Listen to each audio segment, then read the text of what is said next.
কোরবানি শব্দটি কুরবুন শব্দ থেকে এসেছে। এর অর্থ হলো নৈকট্য লাভ করা, প্রিয় বস্তুকে আল্লাহর সন্তুষ্টির জন্য উৎসর্গ করা।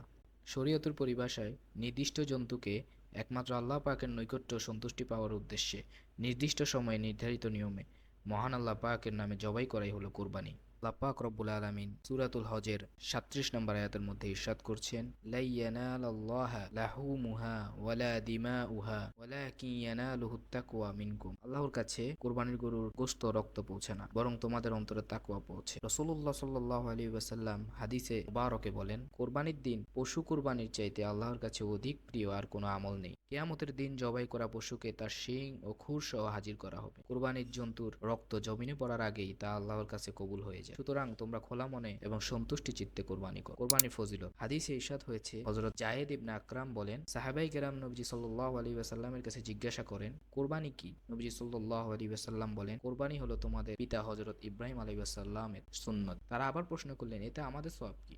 নবীজি সাল্লাল্লাহু আলাইহি ওয়াসাল্লাম বললেন, কোরবানির পশুর প্রত্যেকটি পশমের বদলে একটি করে সওয়াব রয়েছে। ভেড়া সম্পর্কে জিজ্ঞাসা করা হলে তিনি বলেন, ভেড়ার প্রত্যেকটি পশমের বদলে একটি করে সওয়াব রয়েছে।